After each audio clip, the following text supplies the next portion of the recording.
முதுகு வலியா மூட்டு வலியா கை கால் நீட்ட மடக்க இயலாமையா அறுவை சிகிச்சை இல்லா குணம் ஆயுட்கால நிவாரணம் டாக்டர் ஸ்ரீவர்மா பிசிஆர் மகாராஜா தைலம் அனைத்து மருந்து கடைகளிலும் கிடைக்கும். மண்ணின் மைந்தர் முத்தமிழறிஞர் தலைவர் கலைஞர் அவர்களின் ஐம்பெரும் முழக்கங்களில் ஒன்றான மாநிலத்தில் சுயாட்சி மத்தியில் கூட்டாட்சி என்ற தத்துவத்தை சிறமேற்கொண்டு திராவிட மாடல் நாயகன் இன்றைய தமிழ்நாடு முதலமைச்சர் அவர்கள் இந்திய துணை பெருங்கண்டத்திற்கு தமிழ்நாட்டின் மூலம் எவ்வளவு வருவாயை ஏற்படுத்தி கொடுக்க முடியுமோ அந்த அளவிற்கு வருவாயை ஏற்படுத்தி கொடுப்பது மாத்திரமல்லாமல் இந்திய துணை பெருங்கண்டத்திற்கே பெருமை சேர்க்கும் பல்வேறு நடவடிக்கைகளை எடுத்துக்கொண்டுள்ள இந்த சூழலில்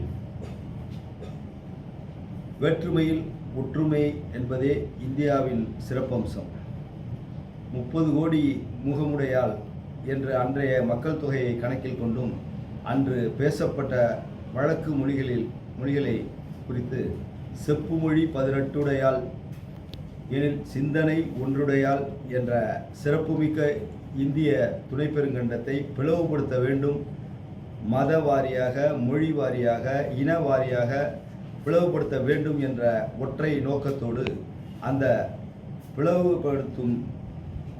பிளவுபடுத்துவதனால் அரசியல் ஆதாயம் தேட முயற்சிக்கின்ற ஒன்றிய பாஜக அரசின் பல்வேறு மோசமான திட்டங்களை தமிழ்நாடு முதலமைச்சர் எதிர்த்து வருகிறார். பல்வேறு மாநிலங்களில் பேசும் மொழி தாய்மொழி அளிக்கப்பட்டுள்ள இந்த சூழலில் இந்தி திணிப்பு எதிர்ப்பு என்ற நிலையை கையில் எடுத்து தமிழ் தாயை காப்பது, தமிழ் மொழியை காப்பது தனது உயிரணைய கடமை என்பதை உணர்ந்து இன்று தமிழ்நாடு முதலமைச்சர் செயல்படுகிறார்.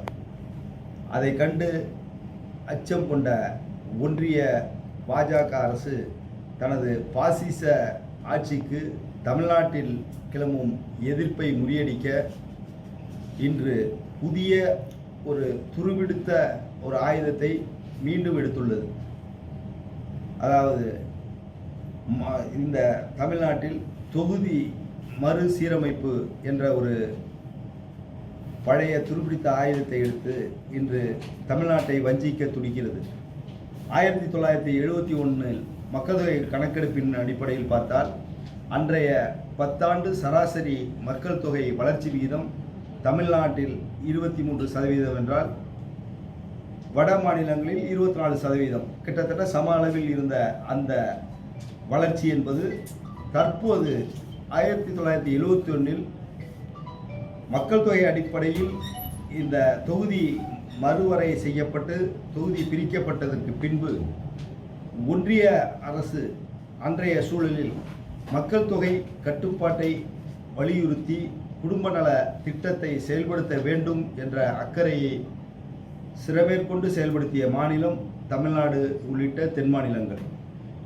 அதற்கு பின்பு கடந்த உள்ள 10 ஆண்டு கணக்கை பார்த்தால் 12% தென் மாநிலங்களில் மக்கள் தொகை வளர்ச்சி, அதுவே வட மாநிலங்களில் 24% மக்கள் தொகை வளர்ச்சி. இப்படி ஒன்றிய அரசு சொன்ன நல்ல இந்திய துணை பெருங்கண்டத்தின் வளர்ச்சியை எதிர்நோக்கும் திட்டங்களை செயல்படுத்திய காரணத்தினால் இன்று நம்மை வஞ்சிக்க வேண்டும் என்ற பாசிச பாஜக மக்கள் தொகை அடிப்படையில் தொகுதி மறு சீரமைப்பு என்று சொல்லும் பொழுது நாம் ஒன்றிய அரசின் நல்ல திட்டங்களை செயல்படுத்தியதற்கு நமக்கு ஒரு தண்டனை என்ற நிலை இன்று ஏற்பட்டுள்ளது. அது மாத்திரமல்ல, இந்திய துணை பெருங்கண்டத்தில் தென் மாநிலங்கள் பார்த்தால் அந்த வருவாய் ஈட்டும் திறன், இந்திய துணை பெருங்கண்டத்திற்கு வருவாய் ஈட்டும் திறன் என்பது நமது தென் மாநிலங்களில்தான் மிகப்பெரிய அளவில் 36% வருவாய் ஈட்டும் திறன் உள்ளது. வட மாநிலங்களில் பார்த்தால் அந்த வருவாய் ஈட்டும் திறன் என்பது அதில் சரிபாதியை விட குறைவாக உள்ளது. இந்த சூழ்நிலையில் நாட்டின் வளர்ச்சியை எந்த அளவிற்கு கொண்டு செல்ல முடியுமோ அந்த அளவிற்கு கொண்டு செல்லுகின்ற திராவிட மாடல் நாயகன் தளபதி அவர்களின் ஆட்சியில் எவ்வளவு இந்திய துணை பெருங்கண்டம் பெருமை சேர்க்க முடியுமோ அந்த அளவுக்கு பெருமை சேர்த்துள்ள இந்த சூழலில் தமிழ்நாட்டை வஞ்சிக்க வேண்டும். ஏனெனில் பாசிச பாஜக எந்த காலகட்டத்திலும் தமிழ்நாட்டில் கால் ஊன்றுவதற்கு வழி இல்லை. அதுபோல தென் மாநிலங்களில் பாஜகவின் ஆதிக்கத்திற்கு வாய்ப்பில்லை என்பதை உணர்ந்து இன்று இந்த மக்கள் தொகை அடிப்படையிலான தொகுதி மறுசீரமைப்பை பாசிச பாஜக அரசு ஏற்படுத்தியுள்ளது. அதை தமிழக முதல்வர் திராவிட நாயகன் தளபதி அவர்கள் நமது தலைமை செயலகத்தில் மார்ச் 5ஆம் தேதி ஒரு கூட்டத்தை ஏற்பாடு செய்து அந்த கூட்டத்தில் 7 மாநிலங்களின் முதலமைச்சர்கள் மற்றும் துணை முதலமைச்சர்கள், முன்னாள் அமைச்சர்கள், இந்நாள் அமைச்சர்கள் என்று பல்வேறு பிரதிநிதிகள் கலந்து கொண்டு ஒரு ஒழுங்கு நடவடிக்கை குழுவை ஏற்படுத்தி கூட்டுக்குழுவை ஏற்படுத்தி அந்த கூட்டம் மார்ச் 22ஆம் தேதி நடைபெற்ற போது அதில் ஏற்படுத்தப்பட்ட தீர்மானம் மொழி வாரியாக எந்த அளவுக்கு இடையூறு செய்ய முடியுமோ அந்த அளவிற்கு இடையூறு செய்த பாசிச பாஜக அரசு இன்று மக்கள் தொகை அடிப்படையில் தொகுதி மறுசீரமைப்பு என்ற ஒரு மோசமான ஆயுதத்தை கையில் எடுத்திருப்பதை கண்டித்து தங்களது கண்டனத்தை பதிவு செய்தார்கள். இவ்வளவு பெரிய அளவில் 7 மாநிலங்களை சார்ந்தவர்கள் ஒன்றிணைப்பது பெரிய சக்தியாக தங்களது எதிர்ப்பை தெரிவிப்பது என்பது மிக முக்கியத்துவம் வாய்ந்தது என்ற இந்த சூழலில் இதன் நியாயமான அந்த அவர்களின் அந்த தீர்மானத்தை ஆதரிக்கும் வாயிலாக பத்திரிகை துறை சார்ந்த நண்பர்களும் ஊடகவியலாளர்களும் இந்த நாட்டின் மீது அக்கறை கொண்டவர்களும் இதை ஒவ்வொரு மக்களிடமும் கொண்டு சேர்க்கும் பணியை நீங்கள் செய்ய வேண்டும் என்ற அன்பான வேண்டுகோளை வைத்து, அது மாத்திரமல்ல இன்னைக்கு இருக்கிற சூழ்நிலையில் பார்த்தாக்கா இந்த மாதிரி மக்கள் தொகை அடிப்படையிலான நம்மளோட இடஒதுக்கீடு அப்படிங்கிற தொகுதி பங்கீடு அப்படிங்கிறது மாதிரி வந்துச்சுனாக்கா நிச்சயமாக நமக்கு ஒரு 8 தொகுதிகள் நாடாளுமன்ற தொகுதிகள் வரை, அதாவது 39ங்கிறது 8 தொகுதிகள் குறைந்து 31 வர்றதுக்கான வாய்ப்பு இருக்குது. இதை பற்றி ஒன்றிய பிரதமரிடமும் அமித்ஷா அவர்களிடம் கேட்டபொழுது அவர்கள் மழுப்பலான பதில், தமிழ்நாட்டின் தொகுதி எண்ணிக்கை குறையாது அப்படின்னு சொல்கிறாங்களே தவிர, ஆனால் இந்த இப்போ இருக்கிற அடிப்படையில் நம்மளுக்கு இந்த இருக்கிற ஜனத்தொகைக்கு 39 நாடாளுமன்ற தொகுதினா, அப்போ ஜனத்தொகை கூடுதலாக உள்ள மாநிலங்களுக்கு அந்த தொகுதி எண்ணிக்கையை உயர்த்துவதற்கான ஒரு ஆபத்தான ஒரு சூழலை உருவாகி கொண்டுள்ள இந்த சூழ்நிலையில் இன்னைக்கு நம்மளுக்கு உள்ள அந்த உரிமைகள் பறிக்கப்படுமாயின் இந்த தென் மாநிலங்களை பற்றி கிஞ்சிற்றும் கவலை கொள்ளாமல் ஒரு அரசியல் முடிவையோ ஆட்சி அமைப்பதற்கோ வாய்ப்பை ஏற்படுத்துவதற்கு பாசிச பாஜக அரசு முயற்சி செய்கிறது அப்படிங்கிறத நம்ம எல்லாரும் வெட்ட வெளிச்சமாக அது தெரியுது. இன்னைக்கு மணிப்பூர் பார்த்தீங்கன்னாக்கா, மணிப்பூரில் மக்கள் பிரதிநிதித்துவம் அதாவது நாடாளுமன்ற பிரதிநிதித்துவம் மிக குறைவு. அதனால அங்கே இவ்வளவு, அதாவது உலகமே கலங்குற அளவுக்கு நடந்த, வெட்கப்பட வேண்டிய மிக கேவலமான ஒரு இன்னல்கள், இடையூறுகள், அதாவது கொடுமை, பெண்களுக்கான கொடுமைகள் இழைக்கப்பட்ட போது அதை பற்றி கொஞ்சம் கூட கவலைப்படாத இந்த பாசிச பாஜக ஆட்சி இது மாதிரி தென் மாநிலங்களுக்கும் பிரதிநிதித்துவம் குறைந்தால், இப்போ விவசாயிகளுக்கு ஒரு பிரச்சனை அப்படின்னாக்கா, தமிழ்நாட்டில் தண்ணி இல்லை அப்படின்னா விவசாயிக்கு ஒரு பிரச்சனைனா அதை பற்றி 1% கூட கவலைப்பட மாட்டாங்க. ஏன்னா நம்மளோட மக்கள் பிரதிநிதிகள் அவங்களுக்கு தேவையில்லாமையே வட மாநிலங்களில் உள்ள ஒரு மிருக பலத்தை வைத்து ஆட்சி செய்து விடலாம் என்ற எண்ணத்தோடு இன்று இந்த பாசிச பாஜக அரசு செயல்படுகிறது.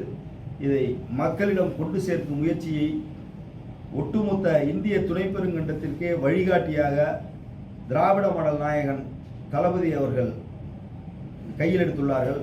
அதற்கு தென் மாநிலங்கள் அனைத்தும் ஓரணியில் திரண்டு தளபதி அவர்கள் என்ன சொல்கிறார்களோ, என்ன சுட்டி காட்டுகிறார்களோ அதை சிரமேற்கொண்டு செய்வதற்கு தயாராக உள்ள இந்த சூழலில் இங்கு தமிழ்நாட்டில் உள்ள அத்துணை பொது அமைப்புகளும் பத்திரிகை துறையும் ஊடகவியலாளர்களும் இதை முழுமையாக ஒவ்வொரு சாதாரண குடிமகனுக்கும் வாக்குரிமை பெற்ற அனைவருக்கும் இந்த பாஜக பாசிச ஆட்சியின் திட்டங்களை கொண்டு சேர்க்க வேண்டியது உங்கள் கடமை என்பதை தெரிவித்து, தமிழ்நாடு போராடும், தமிழ்நாடு கண்டிப்பாக வெல்லும் என்பதை கூறி நிறைவு செய்கிறேன்.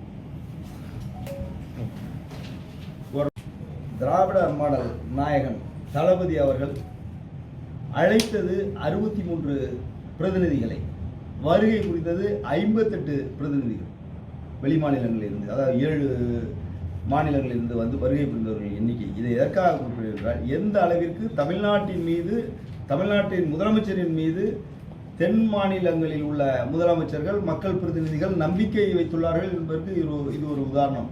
அதுபோல பாசிச பாஜக ஆட்சி தமிழ்நாட்டை வஞ்சிப்பதற்கு ஒரு மிகப்பெரிய ஒரு உதாரணம் சொல்லணும்னாக்கா, இந்த இந்தி திணிப்பு எதிர்ப்புங்கிற ஒரு காரணத்துக்காக மும்மொழி கொள்கையை ஏற்றுக்கொண்டால் மட்டுமே 2162 கோடி ரூபாய் கல்விக்குரிய தொகையை விடுவிப்போம், இல்லைன்னா அந்த தொகை விடுவிக்கப்படாது என்று மிரட்டும் துணியில் பேசிய ஒன்றிய அரசுக்கு தளபதி அவர்கள் தமிழர் என்று சொல்லடா, தலை நிமிர்ந்து நில்லடா என்ற சொற்றொடருக்கு இலக்கணமாக விளங்கும் திராவிட மாடல் நாயகன் 2162 கோடி ரூபாய் பெறுவதற்காக மாத்திரமல்ல, 10,000 கோடி ரூபாய் கூடுதலாக கொடுத்தாலும் மும்மொழி கொள்கையை ஏற்க மாட்டோம் என்பதை மிக உறுதிப்பட தெரிவித்து, இந்த தாய்மொழியாம் தமிழ் மொழியை காப்பதற்கு எந்த விலை கொடுக்கவும் தயார் என்பதை உணரச் செய்துள்ளார்.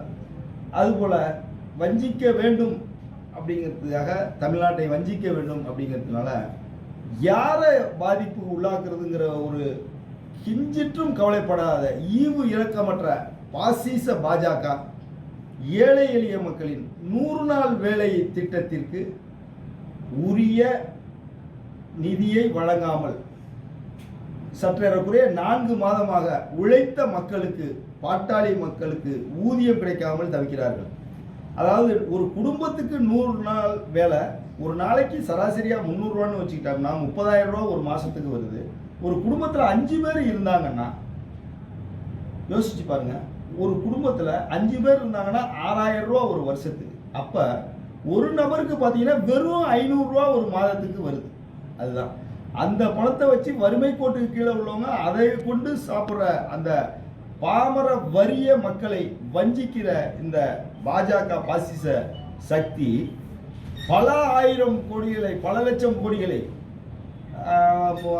கார்ப்பரேட் நிறுவனங்களுக்கு அள்ளி தெளிக்கிறது, ஏழை எளிய மக்களின் வயிற்றில் அடிக்கிறது, கார்ப்பரேட் கம்பெனிகளுக்கு வரி சலுகை என்று அள்ளி தெளிக்கிறது பணத்தை. இது ஒட்டுமொத்த இந்திய துணை பெருங்கண்டத்திற்கே ஒரு மிகப்பெரிய சாபக்கேடு பாஜக ஆட்சி. அது மாத்திரமல்ல, கடந்த காலங்களில் பொதுத்துறை நிறுவனங்களை ஏற்படுத்துவதற்கு ஒவ்வொரு ஒன்றிய அரசும் எவ்வளவு சிரமப்பட்டு உருவாக்கினார்கள் என்பது தெரியும். இன்று பொதுத்துறை நிறுவனங்களை அழிப்பதே பாசிச பாஜகவின் திட்டமாக உள்ளது. கிராமப்புறங்களில் ஒரு வழக்கு சொல் உண்டு, குரங்கு கூடு கட்ட தெரியாது, பிரிக்க தான் தெரியும்னு சொல்லுவாங்க. அது மாதிரி இந்த ஒன்றிய பாஜக அரசுக்கு ஒரு பொதுத்துறை நிறுவனத்தை உருவாக்க தெரியல.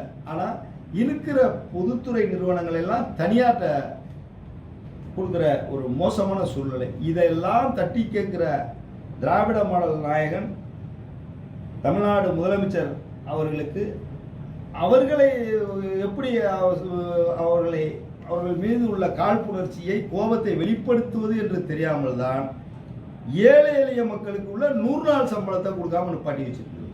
இதற்கெல்லாம் கண்டிப்பாக பாசிச பாஜக தமிழ்நாடு முதலமைச்சருக்கு பதில் சொல்லியே தீர வேண்டும் என்று